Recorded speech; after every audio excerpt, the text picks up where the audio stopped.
Well, hello and welcome to the very first episode of Nightscape Photography Workshops Online. And I'm so pleased to be able to present this material to you guys in the weeks moving on from here. But I have to say, I'm absolutely blown away by the response that I've received so far from all of you regarding this initiative. You know, it was only on Saturday, I think it was, when I first announced that I was going to be doing this series of workshops online, free of charge for everybody, unless you wanted to contribute some form of payment, which I gave you the option to do that on the weekend in the video. And there's been so many people that have contributed financially already, and I thank you from the absolute bottom of my heart. Now, I want to stress that whilst I'm doing this project, because most of my workshops for this year of 2020 have been postponed indefinitely, so I'm pretty much down on income. That's the reason I started this whole thing. But it's really not the motivation behind it. I've got so much enthusiasm and heart and passion for this project. And that's why I've decided to put it out on my regular YouTube channel absolutely free. So, where do we go from here? Well, I want to show you the things that we're going to be looking at moving forward over the next few weeks. And here are the topics we're looking at covering. We're going to be learning camera settings for shooting the stars. We're going to be learning how to focus our camera in the dark. We need to understand the manual settings required to shoot at night, how to find and shoot the Milky Way. We're going to be looking at creative composition, and that is a huge topic. Of course, light painting. Light painting is massive, and that is probably the most important part of my particular genre of nightscape images. We're going to be looking at star trails. We'll have a look also at time lapse. We'll see how the moon impacts on our night photography, and I want to show you some examples of that. We'll also be looking at post-processing techniques, things like exposure blending, stacking for noise reduction, etc. But even more than looking at these topics, I want to delve into the heart and the passion that is attached to this type of image. You know, I've been doing this nightscape photography and running these workshops locally here in Australia for probably about 6 years now.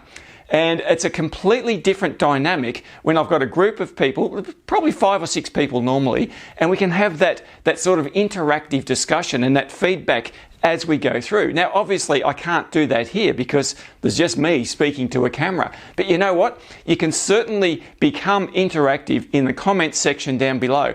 And I would love to hear whatever comments you have about any of these topics that we're discussing as we go through. Now, at the end of each of these videos, I'll be adding links to some of my current YouTube videos that relate to the topics covered in each of these various episodes. Now, one more thing I'd like to mention just before we get started is I have this PDF program guide, if you like. It's a workshop guide, and this is available to download free on my website. There's a link just below this video title. You can see it there. Oh, and while we're talking about free downloads, I've also put together this little shooting guide chart. You can see it there, which is basically a quick reference guide for various camera settings and something you can put in your camera bag. It's just a laminated sheet that I've got here. It'll be a PDF document of something that you can download and do whatever you want with. But I've laminated this so that I can put it in my camera bag, or I give these out to people at my workshop so that they can put into their camera bag. And it's just a quick reference guide so you can remember some of the things that we talk about whilst you're out in the field. All right, so the first question I would like to pose in this workshop is, what is nightscape photography? Now, to me, nightscape photography, well, it's all in the name really. It's a combination of night photography or astrophotography and landscape photography. So what are we doing? We're shooting landscapes at night. Yes, we're shooting the night sky, which is obviously at night. But for me, I want to take that just that little bit further. And I want to actually place more emphasis on the foreground landscape or subject matter, just the night sky. Now, a lot of people will look at the subject of nightscape photography, or they call it astrophotography, and they will just get their camera out and point it to the sky and take a picture. There's absolutely nothing wrong with that. But for me personally, I think the thrill for me and the highlight of any of my nightscape shoots is to actually create some atmosphere and connect that gorgeous night sky with the landscape that's around me. You know, there's thousands, in fact hundreds of thousands of landscape photographers in the world today who do some amazing work, but the majority of those people never take their camera out at night time. And you know what? They've got all the gear. They don't know what they're missing, because once you connect that beautiful landscape with the gorgeous Milky Way or just the stars themselves overhead, well, you know the story. It is absolutely magical. Okay, so I'm going to be talking about basic requirements for nightscape images. So what do we need? Well, obviously we need a camera. We need something to shoot the night sky. So we need a camera, we need a tripod, and we need a good lens. And when I say good lens, now a lot of people get confused about the lens issue. You can use a standard camera, you can use a standard kit lens on the camera, and you will be able to shoot stars. Now, I've put together a video all about that, which I'll link at the back of this video. The problem with that, of course, is that any of you who know anything about shooting the stars at high ISO, which you need to do, and fairly slow shutter speeds, that you get a lot of noise in your images. So some of the things that we're going to be looking at as we go through this course. When you add a really fast aperture lens, like some of the ones I'm showing you on screen now, that makes a huge difference. Now, you can still have a fairly consumer level, entry level if you like, camera body, but just put a good lens in front of it and it makes all the difference to the end result.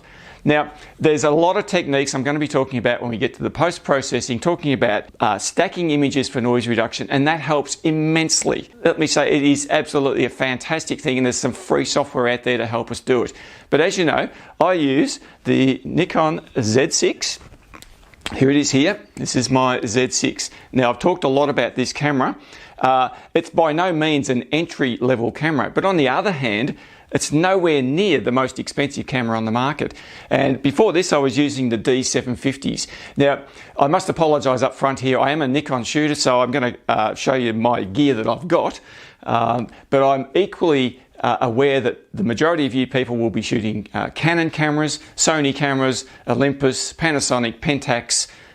You know, there's a lot of great camera brands out there. And what I'm saying about this gear that I've got relates to all of those other brands as well.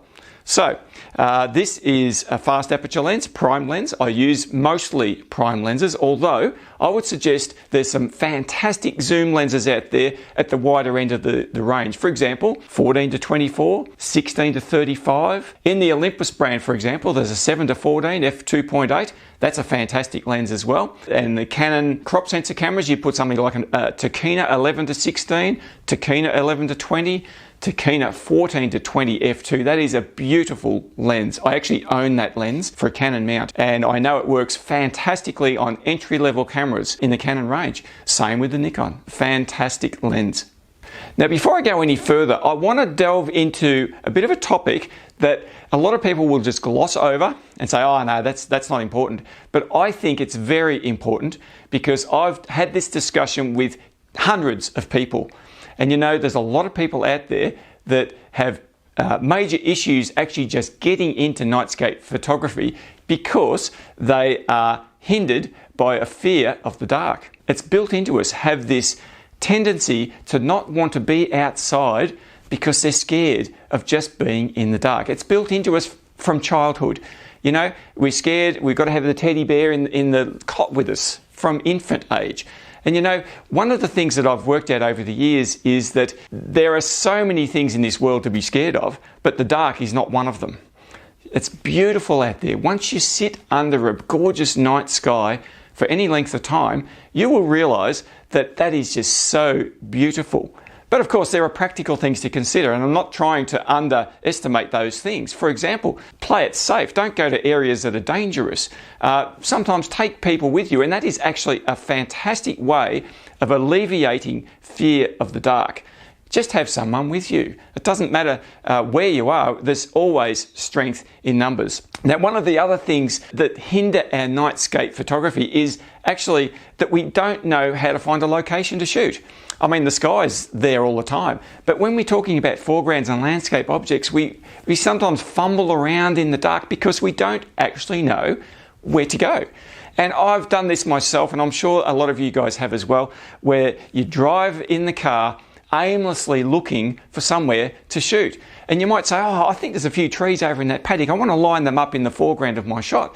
Trouble is, when it's nighttime and you get in the car, you can't even see the trees. You wouldn't know where you are. So we get so much of that hindrance of not being able to find the location. Even if we have in our mind what we want to do, we can't find it. So I've got a number of videos talking about this very topic, and what I would like to do is link those at the end of this, and probably what I'll be doing, and you'll maybe get sick of this, but I will be repeating myself. So I'll talk about similar things in more than one of these videos. And why is that? Because they are just so important. These topics need to be addressed before we do anything about getting out to shoot.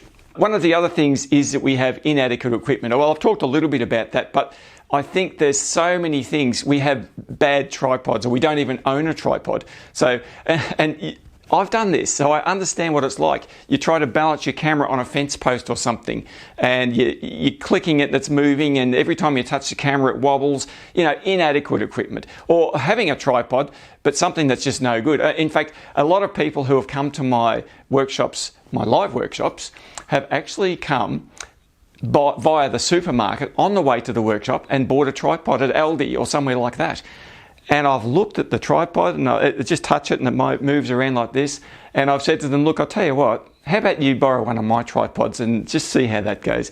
Because, you know, there's tripods and there's tripods. And I strongly suggest you get something that is a really good solid tripod, but not something that's necessarily heavy, but something that is secure. Now, I'm going to talk a bit more about tripods a bit later on. Of course, the other thing, now this is a huge stumbling block to people for shooting, and it is a lack of confidence. And people say to me all the time, oh, I could not do that. I don't think I could get the shot that you get. I couldn't get the shot that that person gets. Oh, I'm just not very good at it. I don't know how to do it.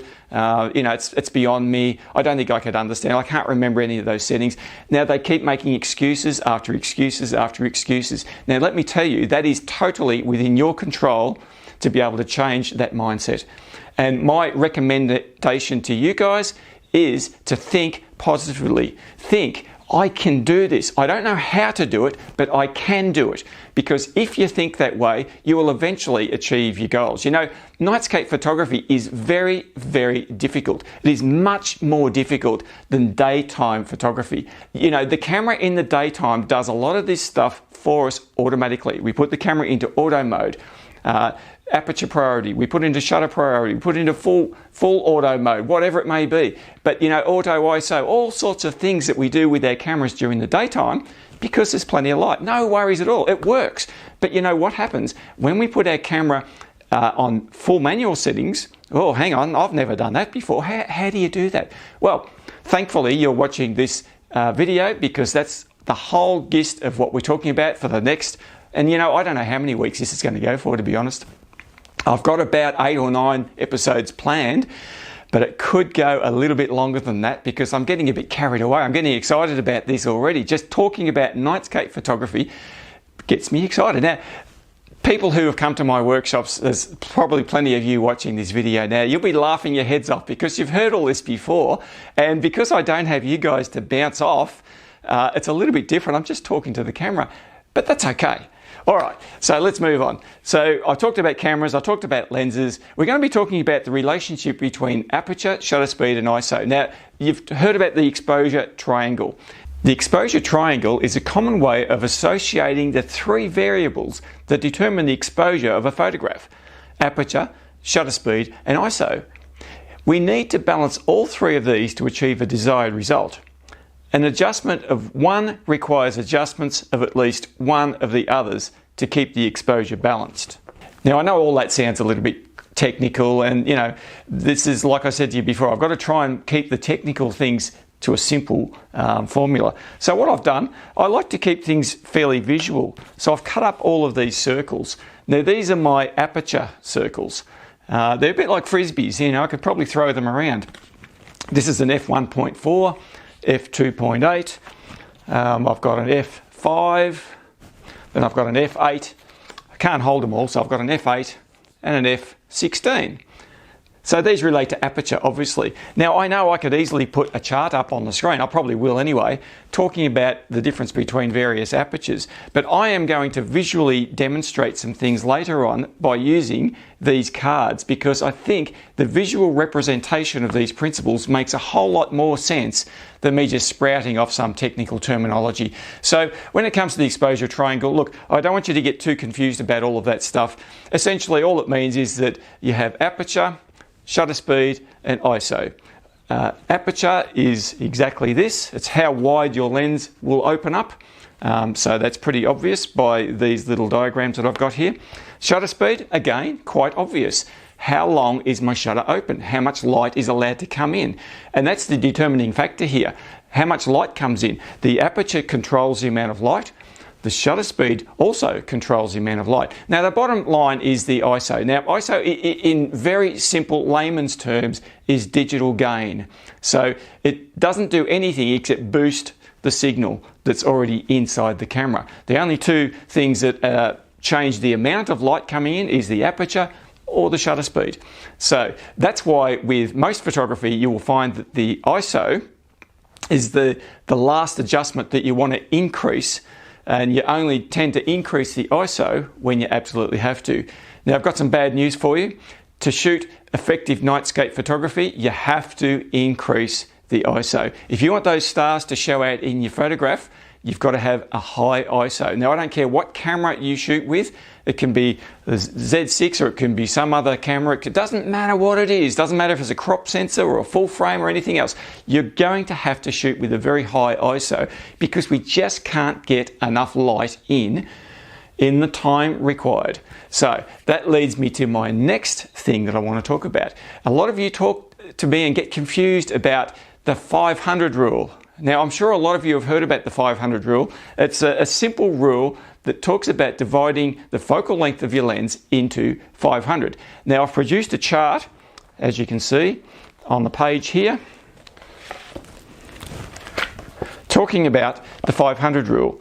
Now, you'll notice on my chart that I've listed also the 300 rule. Why have I listed that?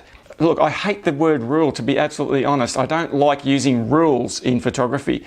There are things that we can follow and things that we can choose to be guided by. And that's what I would prefer to call this. Now, for many years, people have been using this 500 rule, as it was called, as the gospel. Now, I'm here to tell you the 500 rule is not the gospel. And I would suggest that if you adhere to the 500 rule, you'll end up with stars that have slight trailing in them, especially with the newer high megapixel cameras. Now, that is a given. I can tell you that from my experience. Even with the 24 megapixel cameras, you will find that you will get some trailing if you adhere to that. So I've listed here the 300 rule.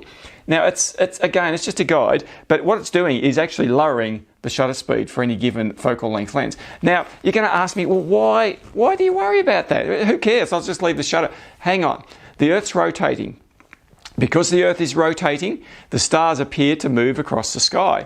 And you'll be surprised how quickly they move. It's about 15 degrees per hour to be exact. Now, the sun, the moon, and all of the stars move across the sky. That's how come we get day and night. It's how come we get different phases of the moon. And it's also the reason why we get star trailing if we leave the shutter open too long. Now, I'll talk about proper star trails in a later episode, but that's the principle that we use. We just leave our shutter open longer and the stars streak through the sky. Now, to shoot our standard typical nightscapes, we've got to limit our shutter speed so that we don't get streaks in them.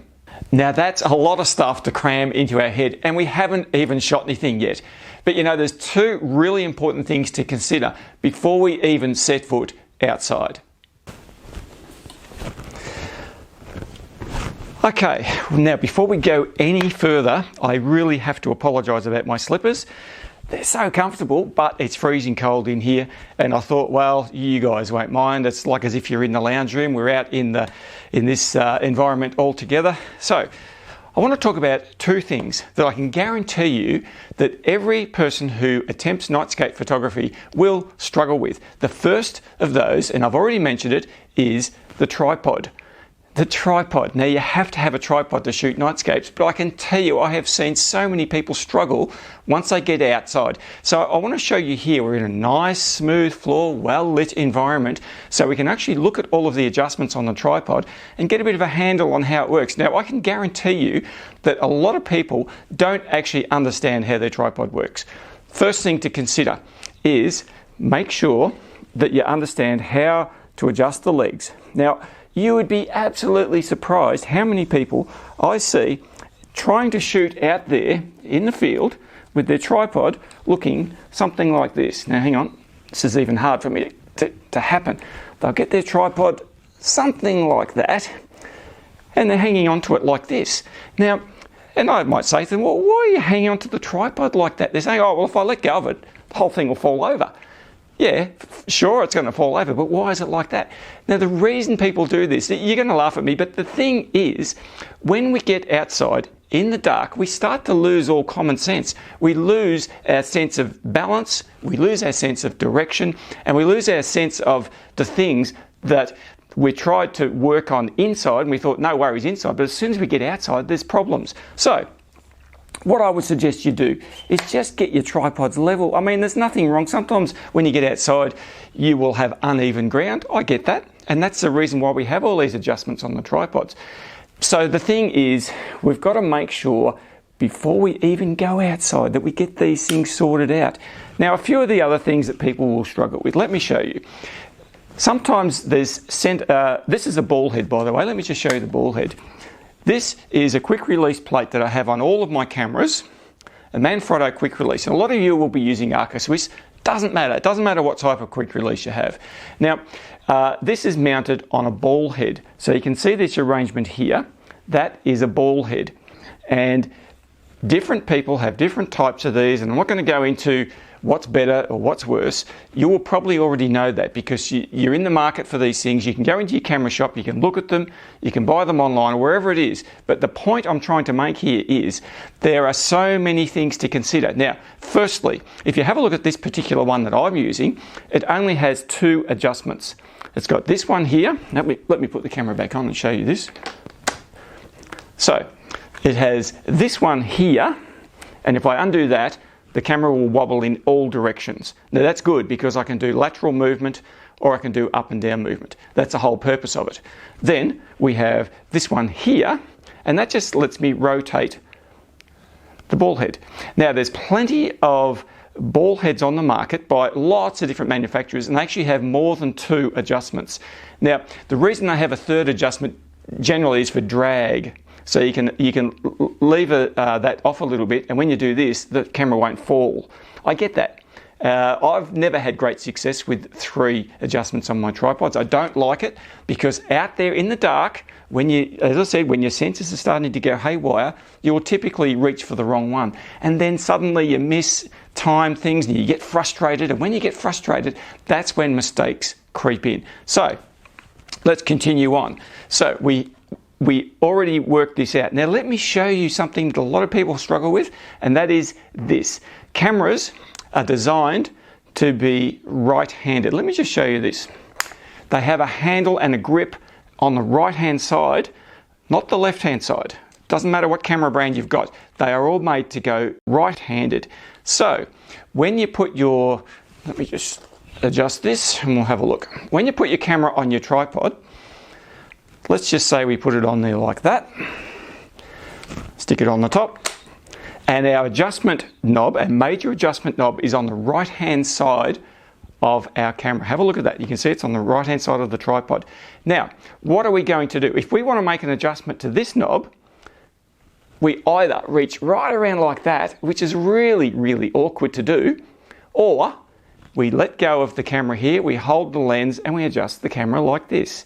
Now, let me tell you, this is a fatal flaw that so many people do. Why is it fatal? Because instantly, we've just started touching our adjustment rings. We've adjusted our focus ring, we've adjusted our zoom ring if we've got a zoom lens, and we've put the camera out. We might have just spent ages focusing the camera. So strongly I suggest not to use this main adjustment knob on the right hand side. All you need to do is put it round to the left-hand side, just like that. And now suddenly it's here. It's easy to access. You can see that. It's really easy to access. I can hold the camera with my right hand without having the same issues that I had before. Now that's just a mind shift. It's a way of thinking. You know, in the daytime, you can get away with these things because you can see what's going on. At nighttime, you lose sense of what's there. You might not have enough light. It might be cold. It might be dewy and frosty. There's lots of reasons. Okay, let me show you another thing.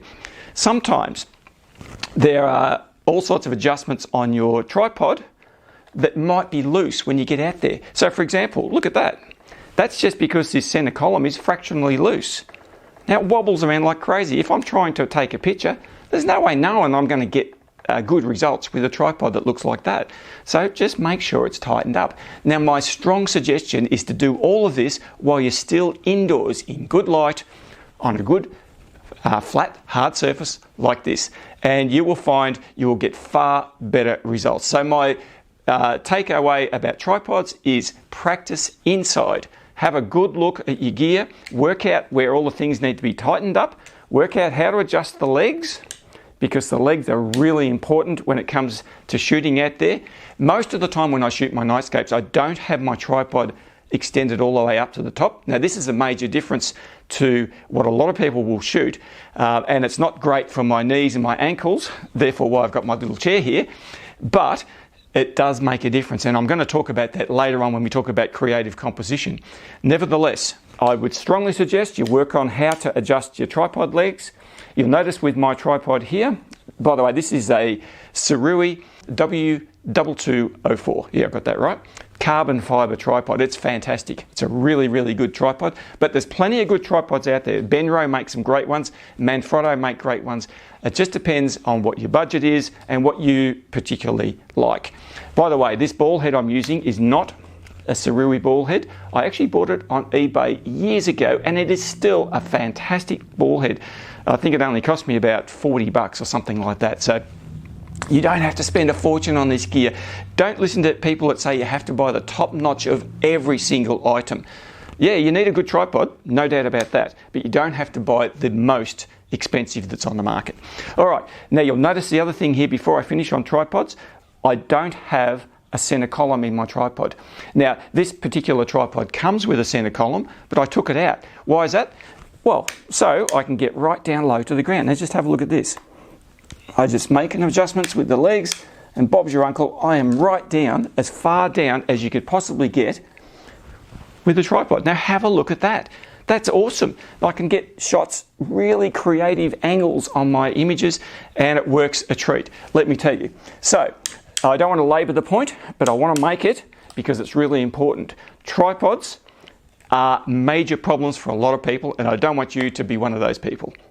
So, as you can see, the majority of nightscape photographers will at some stage encounter problems with their tripod.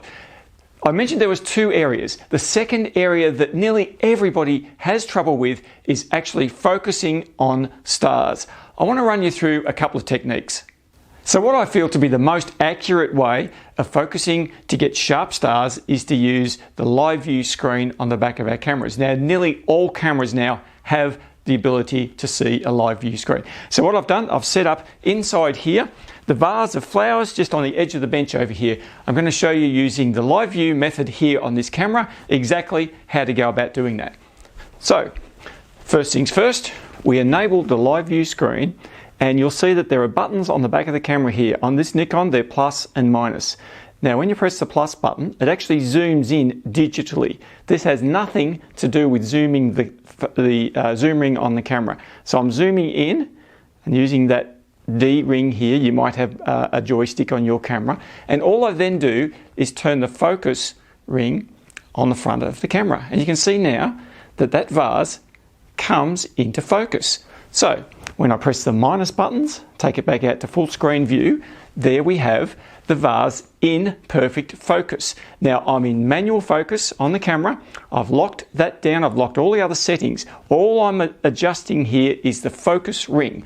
And once more, I'll just zoom in digitally by pressing these buttons on the back. Now, different cameras have different settings. The Canon has a little magnifying glass, I believe, mostly up on the top right hand corner. That's the same thing. You just press that little magnifying glass. It goes in 5 times, 10 times. Some of the newer cameras go further than 10 times, and you can see sharply. Now, it's exactly the same principle when you're focusing on stars. You zoom in, find some bright stars in the sky, open the aperture of the lens right up, boost the ISO so you can actually see what's happening on the screen, and do your lens adjustments, and you'll see it's exactly the same as what I've just done here, focusing on that vase. Zoom back out, then you compose your shot and take it. And as you can see, that's a fairly straightforward method of using the live view screen with those digital zoom buttons to actually find focus. Now, let me tell you, it's quite simple and straightforward here in a well-lit room with easy subjects to see. I can stand at head height. I've got good light. It's nice and warm in here, well, except for my slippers. But you get the drift of what I'm trying to say here. There are plenty of occasions where you just can't see a thing on the back of that screen out there in the dark, in the cold, under the stars. What do? Let me introduce you to a depth of field table.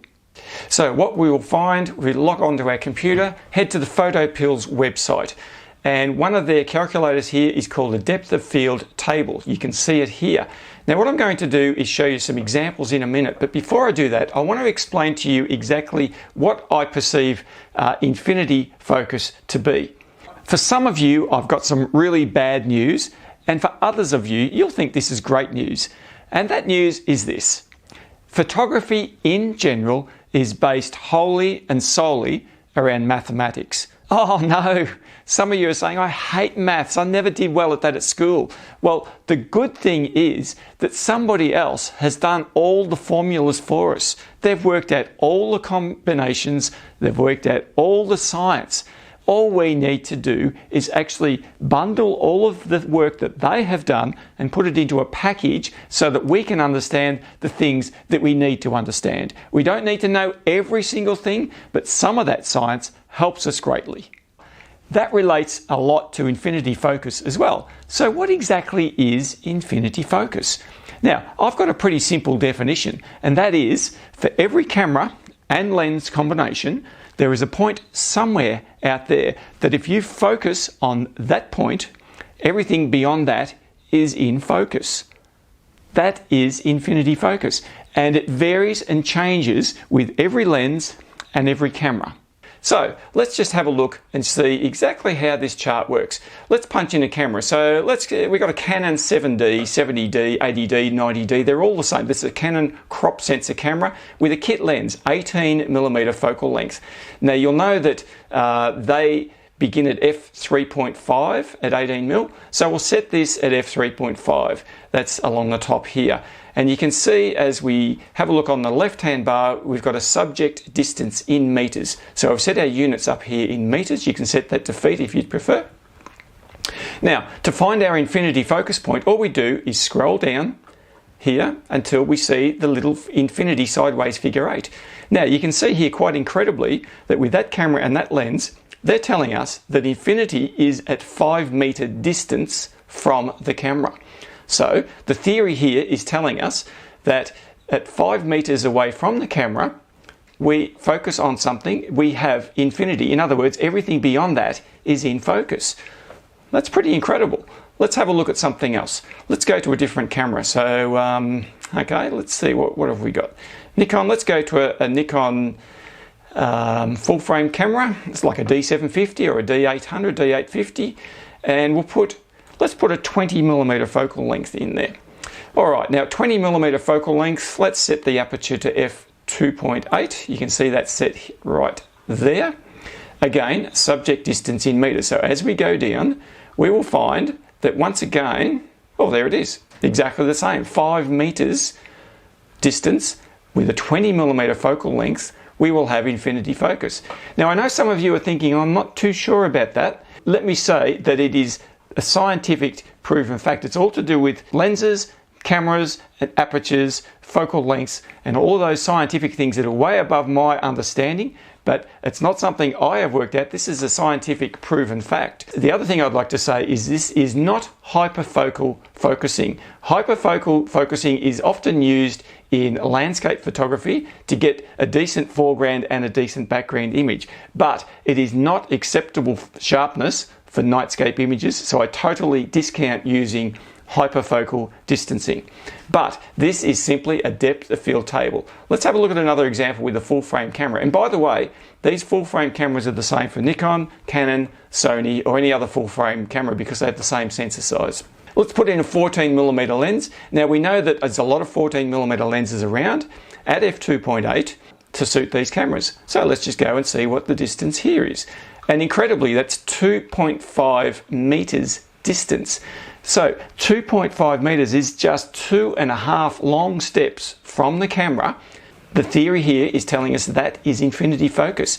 Unless we get something that's really close to the camera, and there's plenty of times when we do that, we have to do focus stacking. Focus stacking is something I'll talk about in a later episode on this channel. So as you can see there, this is the maths of the matter, and I must admit that most of this is determined by mathematics. Now hang on, that's telling me that if I set my camera up here and step out 1, 2, 3 meters, I'm going to be at infinity focus. Is that right? Is that really the way it is? Well, according to the maths and the science, that's exactly what it says. But you know what? What I always do is build in a margin for error. So in other words, if my camera's here and I'm calculating that the infinity focus point is down there at about 3 meters, I tend to focus beyond that. So maybe 5, 6, 7 meters, I don't know, maybe 10 meters, it doesn't matter because the stars are at infinity, they're a long way away.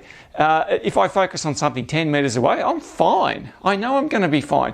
And you know what? What this does, it brings an absolute sense of relief to the understanding of how to find infinity focus. Because if we can't see anything on the back of that screen, then we tend to throw a bit of a hissy fit whilst we're out there in the field and we get all sorts of upset. But once you have some basic, dare I say, mathematics to prove a point, well, the rest is history.